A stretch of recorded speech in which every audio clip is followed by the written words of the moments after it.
Hi everybody!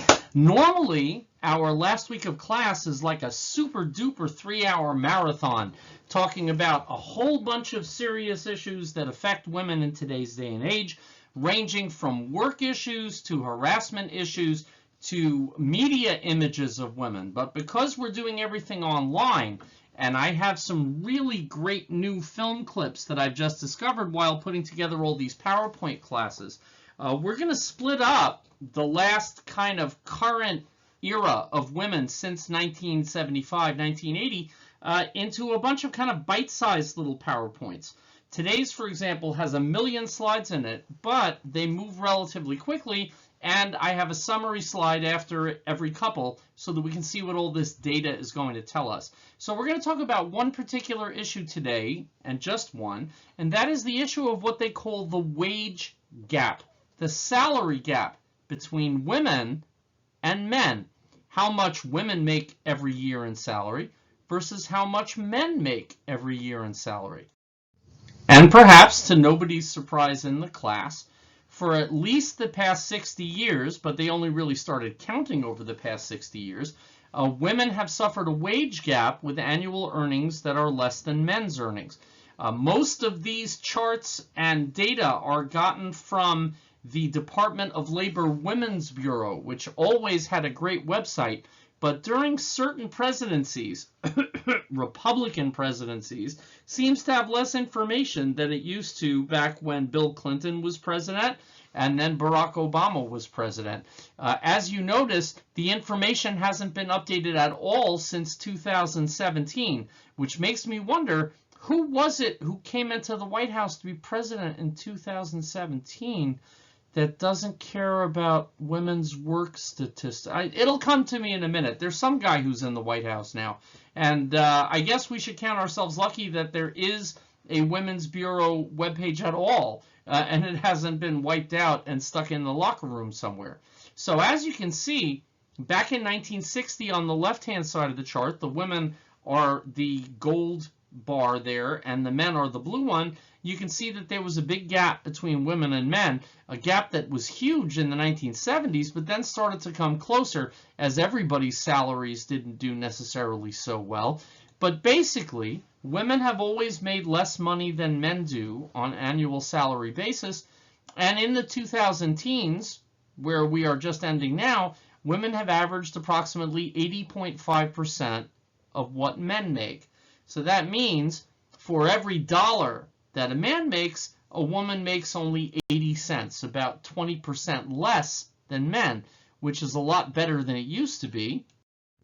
Because if you look at it as numbers, you'll see the wage gap has shrunk quite a bit over time, but certainly women never made over 100% of what men make, and progress has also slowed down. So in the 1950s, women made about 64% of men. Young women weren't going to work at all, right? They were having the baby boom, so they weren't out at work. There were a lot of secretarial workers, an ID I sometimes do, we didn't do it this year, called pink collar workers. And by the mid-1960s, when some of the baby boomer moms were going back to work, they were making less compared to men than ever before, hitting a low of 57 cents on the dollar, about half of what men made. Then it started to climb again in the 1980s to about 2/3 of men's salaries. Then in the 2000s to about 75% of men's salaries. And now, later than this chart, you can't find this chart anymore because the government doesn't want to put it up because it's not a pretty picture. But women are now making, as we said a minute ago, about 80% of men. But there's a lot of myths, and one of them is that there is no wage gap at all, and it's just a made-up number. We have unions, we have laws. There's no difference between what men make and what women make in salary. And there are a number of those videos, but it's my class, and I'm not showing them to you.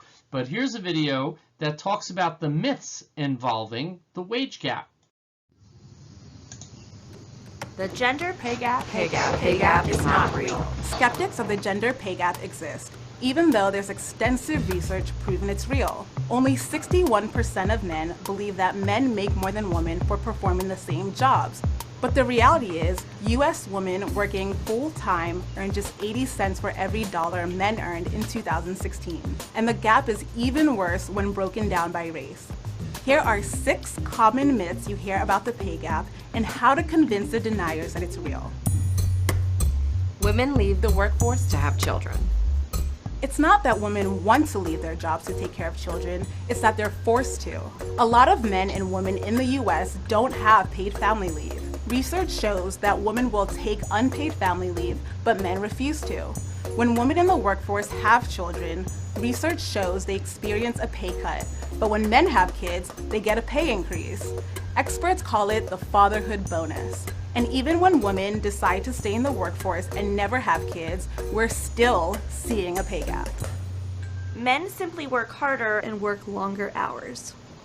I don't think so. On average, women spend more time than men doing housework and caring for kids and older family members. And while women are at home doing domestic work, men are able to log more continuous work hours, resulting in a pay premium. So women have an unpaid second shift that subsidizes men's work. Men are more educated than women. False.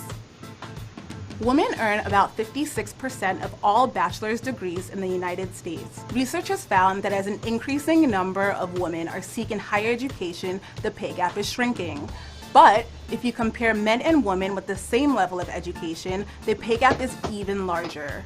Men are rewarded disproportionately for earning the same credentials as women. Women don't know how to negotiate. It's true that women are less likely to negotiate job offers, but that's because when women ask for higher salaries, they are viewed as high maintenance, demanding, and often penalized. Negotiating skills can't combat gender bias and discrimination. Men pursue higher paying careers. Women are not deliberately setting out to find lower paying jobs. The jobs that women do are valued less than men's. And as women enter a field, the wages drop. When a large number of women became designers, wages fell by 34%. When they became biologists, wages dropped by 18%. Oh, wow. Oh, gee. Okay. It's just 20 cents, and that barely makes a difference. Really? For full-time workers in the US, a 20-cent difference comes out to about $10,000 a year on average. That amount can make the difference between poverty and financial security. It's clear that the gender pay gap does exist, and now you have 6 arguments to use to prove the naysayers wrong.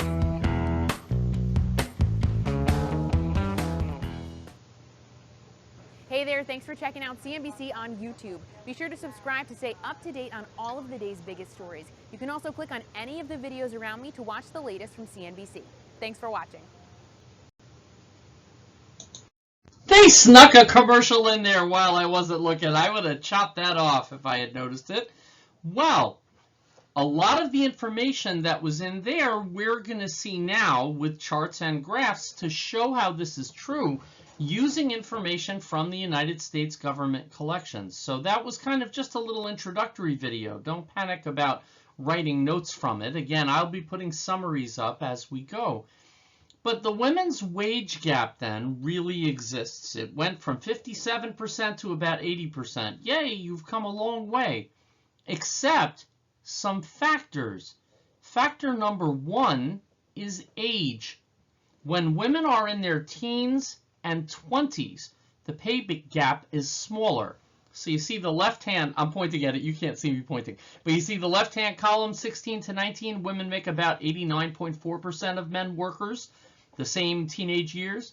From 20 to 24, they're making 92%, which is almost even, that's close. And then from 25 to 34, 87%. And then suddenly it drops off the edge of the earth and it goes down to the 70s. So as workers get older, there's a bigger pay gap between men and women. Men are always the little blue side of the column here. Women, the gold. Here's the number. If you look between 16 to 24, starting from 1979, going till 2007, you see that women make about 90 some odd % of what men make, and that continues But as they get into their mid to late 20s, it gets a little wider. And as they get to their 30s and 40s, it gets much wider indeed. At least women in their 50s are now making 75 cents on the dollar, where they only used to make 56 cents on the dollar. But nevertheless, that is clearly a factor. Age means something. But what? We'll try to figure that out as we go. Well, the video also mentioned race.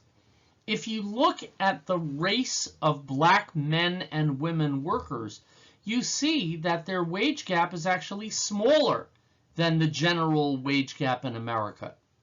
Hispanic women make almost 83% of what Hispanic men make.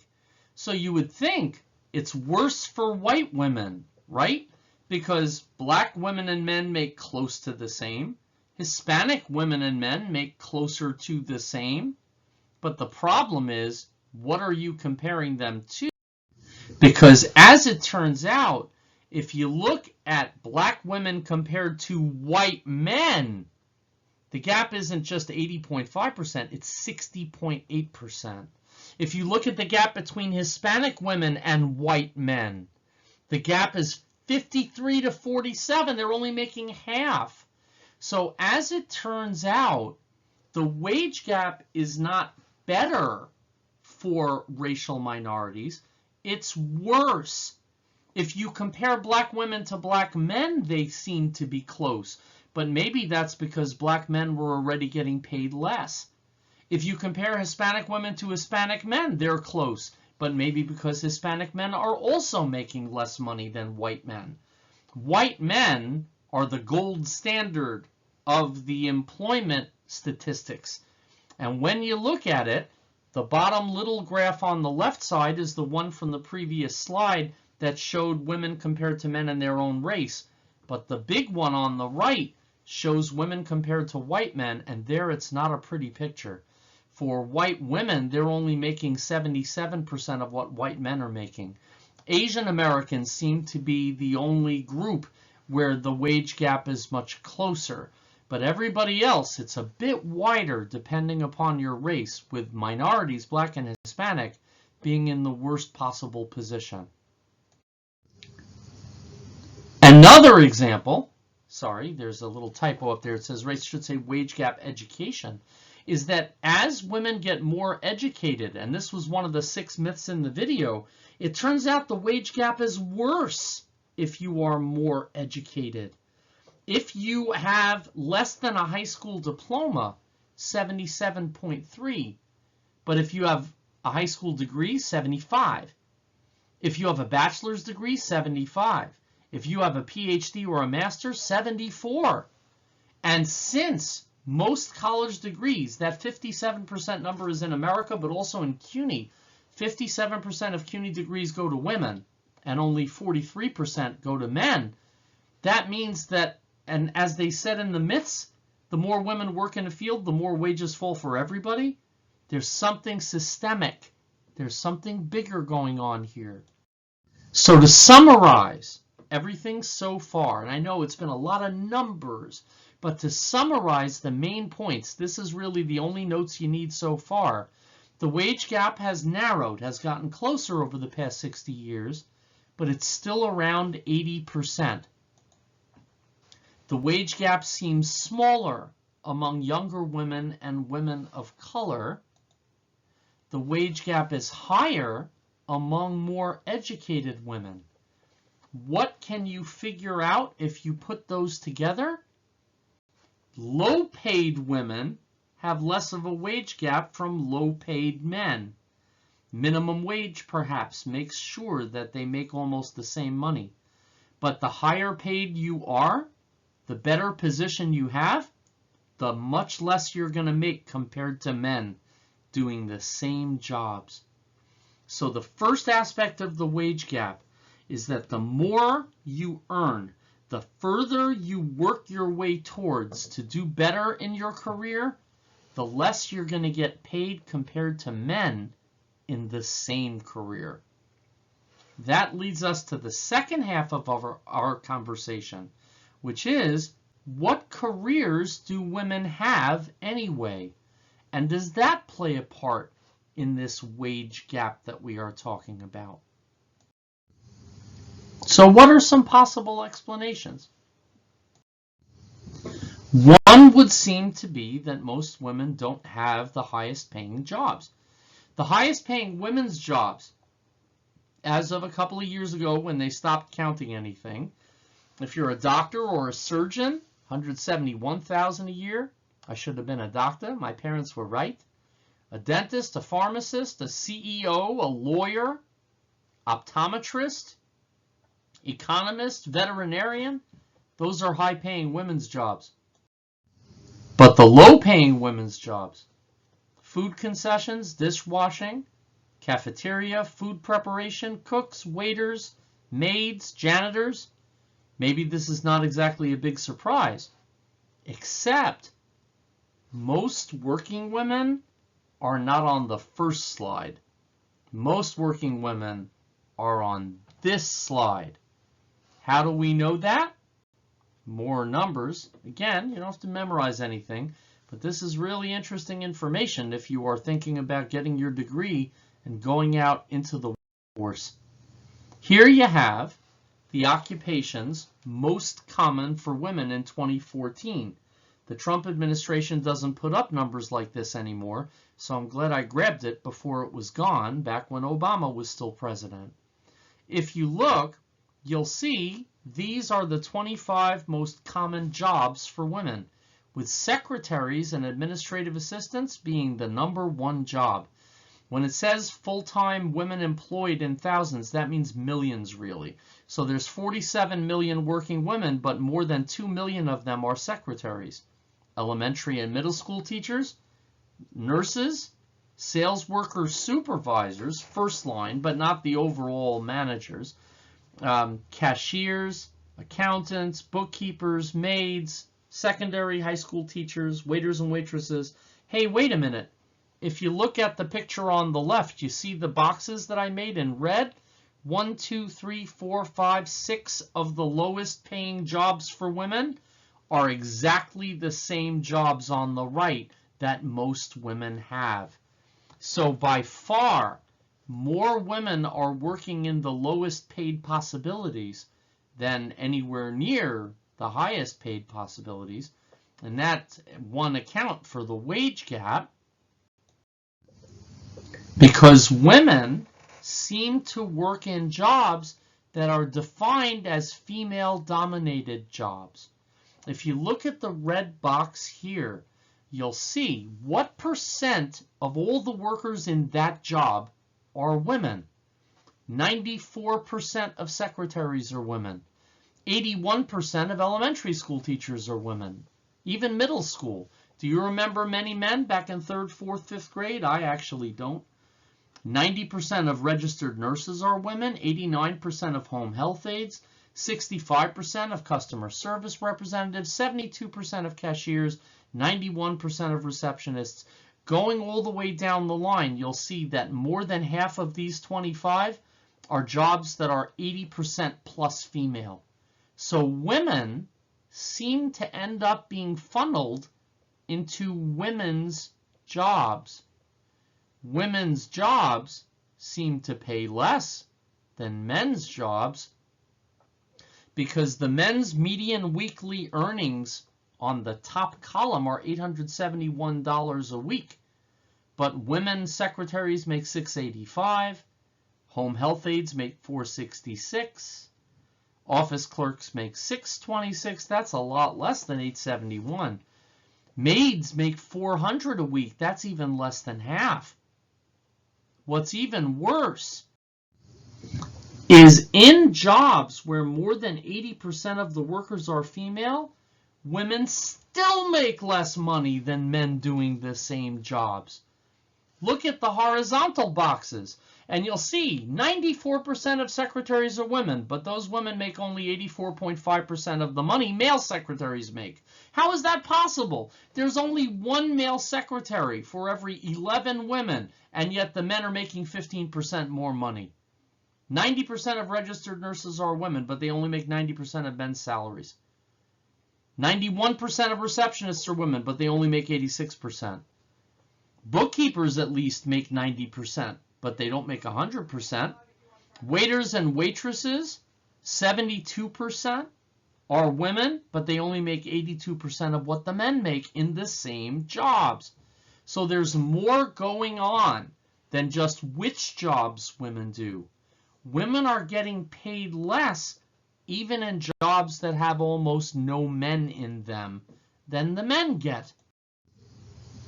Perhaps another difference is full-time versus part-time work. If you look at these gold and blue bars, most full-time workers are male. About 58% of all full-time workers are men. But about 65% of all the part-time workers are women.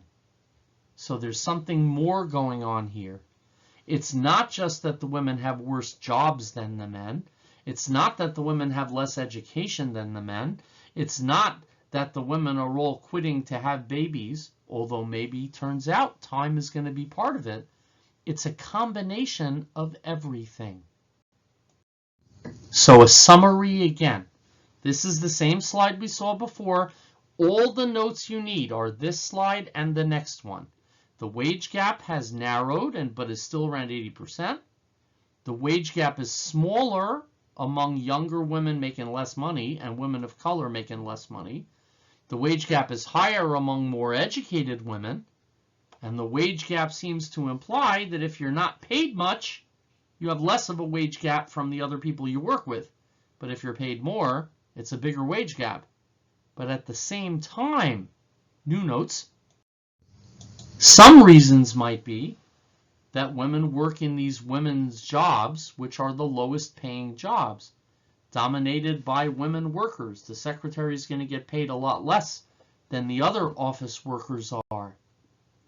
But many women also work only part-time, bringing home less pay. Why is this? So in 2003, and believe me, the government won't be studying this anytime again soon, so this is the last evidence we have, a government commission studied these ideas and answered a few things.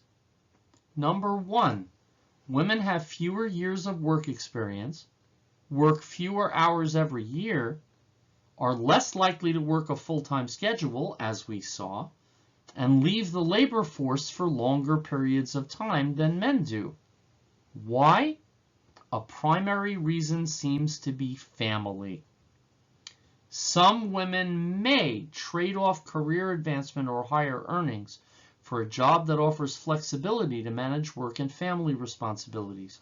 You saw in the video, very few men take advantage of family leave, which is unpaid. Every other industrialized nation in the world has paid family leave from the United States government, from their national government, except America.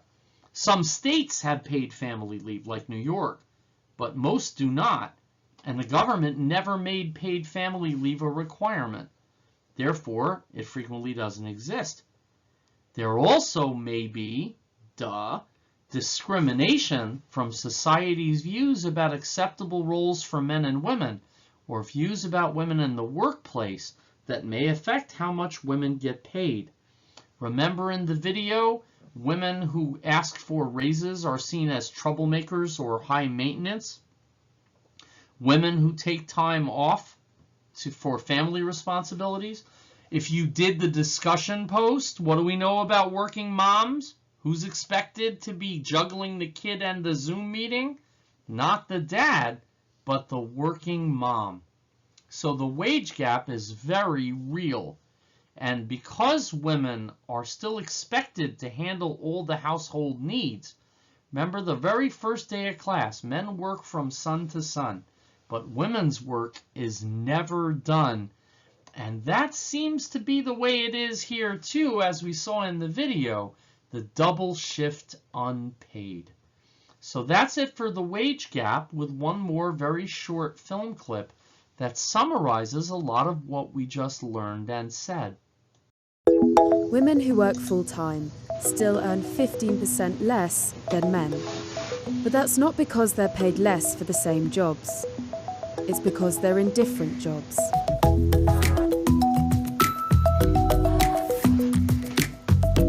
Women are in less senior jobs. In Britain, France, and Germany, 80 to 90% of executive jobs are held by men. Women also tend to choose different occupations. In America, over 80% of teachers, nurses, secretaries, and health workers are female, and these jobs tend to be lower paid. Primary school teachers in the West earn nearly 20% less than the average graduate job. Nurses earn less than police officers, cleaners less than caretakers.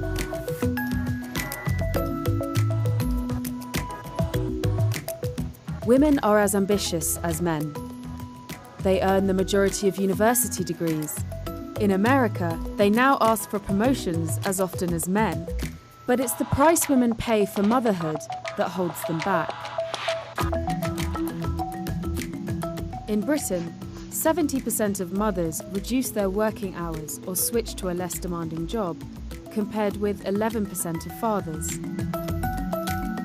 In Australia, it's 56% of mothers and 19% of fathers.